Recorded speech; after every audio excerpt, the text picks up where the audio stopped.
Anong mensahe ang kailangan marinig ng mga earth sign ngayon o within 1 week from now?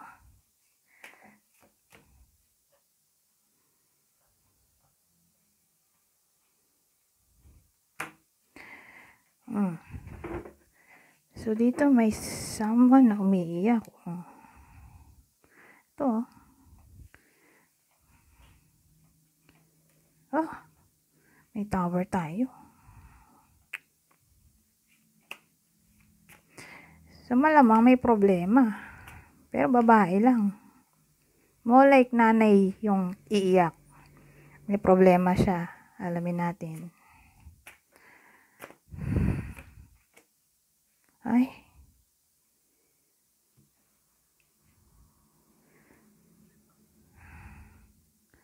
Well, ang possible problem niya ay financial. Financial disaster, sabi dito. Bankruptcy. So, problema sa pera. Either malulugi, mababankrupt o marami siyang pagkakagastusan within 1 week from now. So, again, particular sa nanay lang. Hindi kasama yung babae na single o lalaki. Nanay lang yung tatamaan ng reading na to. Kakaproblema siya pera. Marami siyang gastusin within 1 week from now. O sabihin natin nangyayari na to, nalulugi. Ganun pa rin. Hindi pa rin makakabangon. Ito kasi pwede rin ano to tawag dito. Ipapagamot. Ano may bigla ang pangyayari, accident, surgery, di ba? Na yan, kailangan gumastos, malaking halaga. Ewan ko anong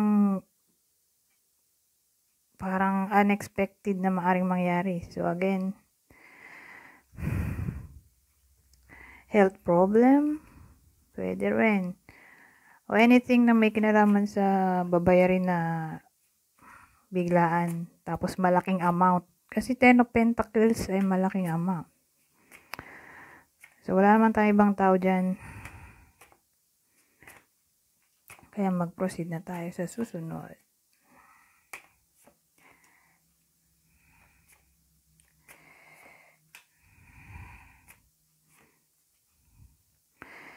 Well,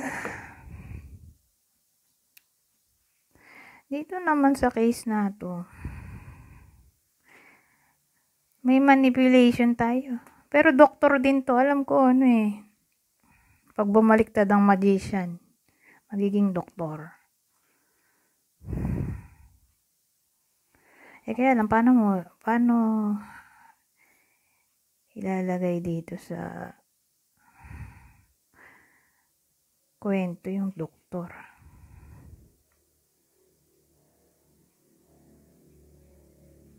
O sabihin natin may doktor, yung iba sa inyo, doktor, anak doktor, pwedeng doktor, anak doktor, lalaki, eto, bored na siya sa kanyang trabaho o sa pag-aaral.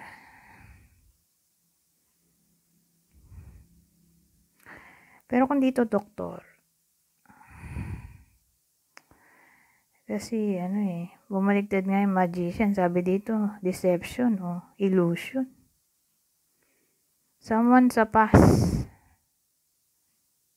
Kaya lang, paano may didikit to dito?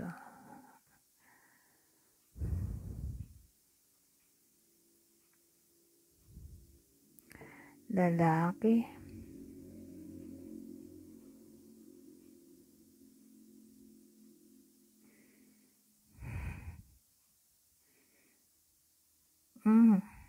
Ano to?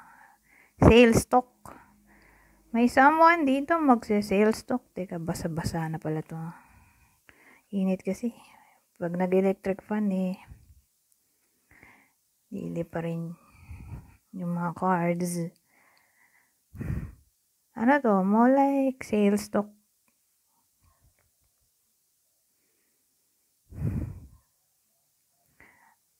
Sa market siguro to. O, ewan ko. Ang dating may someone na magsi-sales talk sa iba sa inyo. More like lalaki. Bata sa iba sa inyo. Eto, paikutin sila. Na bumili ng product nilang walang kwenta. Sabi, maganda daw yung product. Low quality pala. Kasi ano to? 8 of Pentacles, diba? Kung ganito, magandang product to. Pag ganito, parang ano, scam yung ano, product. Low class. Pwedeng ganon. So, beware sa mga sales talk o sale daw. Sale kuno. Pero joke lang pala yun.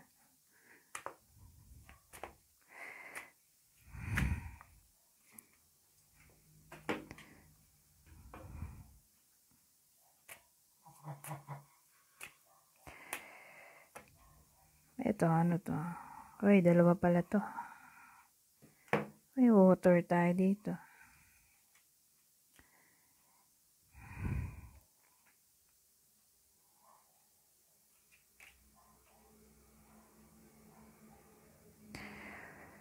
Well, sabi dito, forgive. It's time to let go of anger. O blame. Water. Drink more water. And eat foods with water in them, such as fresh fruits and vegetables. So, magkaiba naman sila. Hindi natin pwedeng pagdugtong. So, within 1 week from now, ina-advise ang forgiveness. Ito naman, inom-inom din daw ng tubig pag may time. Ganun dating. O kumain ng anything na may tubig. Fruits, vegetables. So, punta na tayo sa susunod.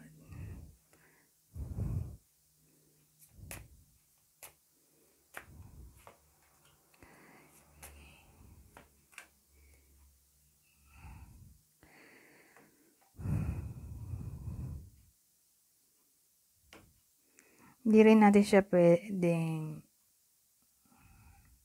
pagsamahin. Magkaiba sila eh. Healer, thankful healer, o healer. You have the power to help and heal others.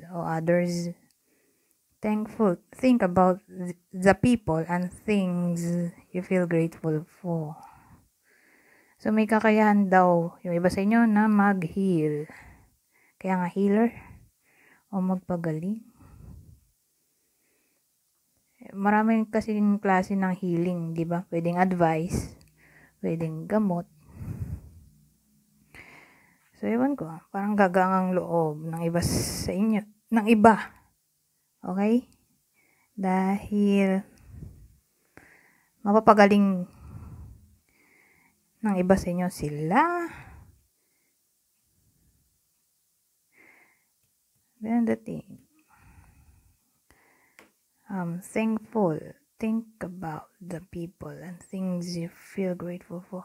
Huwag daw makalimot magpasalamat.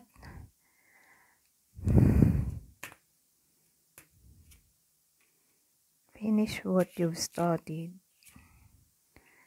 You'll know in the morning. So, magkakaiba sila. Hindi rin pwedeng ipagsama. You've started something important and now it's time to complete it. So, yung iba sa inyo may sinimulan at kailangan na rin nilang tapusin. Ganun dating.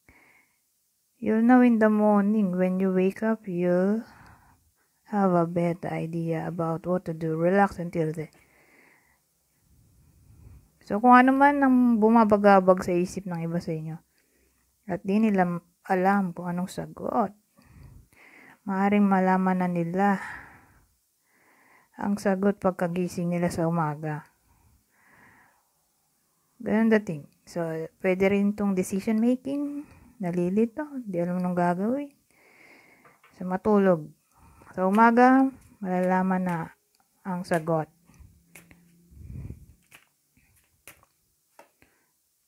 Pets, very soon. Pets, very soon. So yung iba sa inyo baka magkaroon ng pet sa lalong madaling panahon. Either bibili, magkakaroon, o mag-rescue, o mag-a-adopt.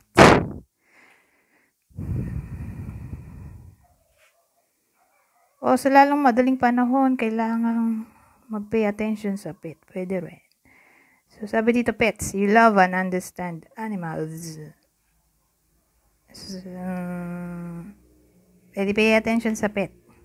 Very soon, what you're asking for will happen soon in a happy way. So, sa madaling salita, may maaring mangyari na gusto nyo